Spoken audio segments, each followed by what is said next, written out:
Kristy, the founder of Modibodi, and I'm going to dedicate this vlog to talking about the ongoing issue of lack of access to feminine hygiene for the many, many millions of women, and I suppose our company vision. There was a recent panel discussion held in October, early this month, held by The Guardian, involving a number of leading experts in this area.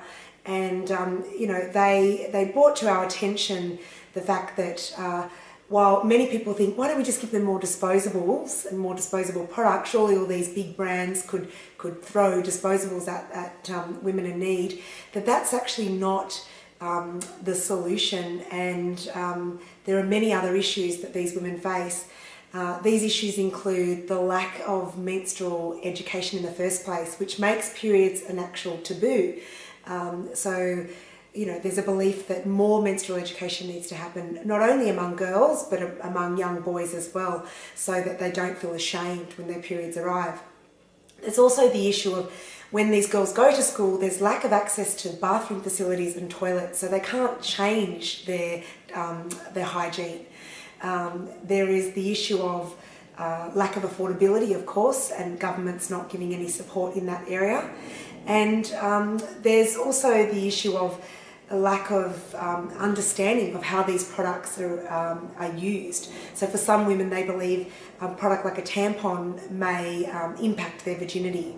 So, while you applaud the work that someone like AfriPads is doing, who deliver reusable pads into the hands of women in need, there are still issues that the women face. So reusable pads are not a discreet product. They're pretty obvious, they're pretty white, they're pretty out there.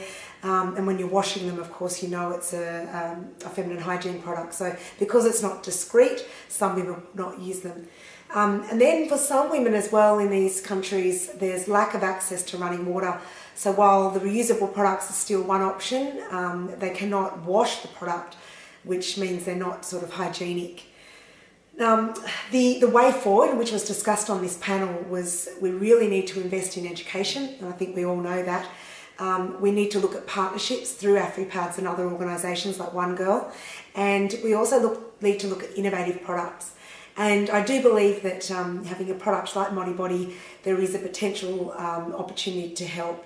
So when I launched the brand, when I launched Modibodi, I set out to develop both a profitable company but a social company. I like to call it a social venture. So we partnered from the outset with a company called Share the Dignity, and currently for every order we donate a percentage of these funds to help make our garments and directly deliver them into the hands of women in need, women who are victims of domestic violence living in shelters in Australia. Now, it's my goal that as we grow, we can help women who live offshore as well. I believe that all brands these days should be have a balance of both profit and social good. And I actually believe as individuals, we also need to stand up and take responsibility. So I would suggest that, we look to only shop with brands that have a social arm to them, that offer more sustainable products, that we all look to donate to charities. And if you can't afford to make that monthly donation, then you look to contribute in some way your time or your experience, your work experience and skill set. Because ultimately it's together, business, individuals, that will all help to make change and help make the better world for not just our own children, but for those living in less privileged societies. Thank you.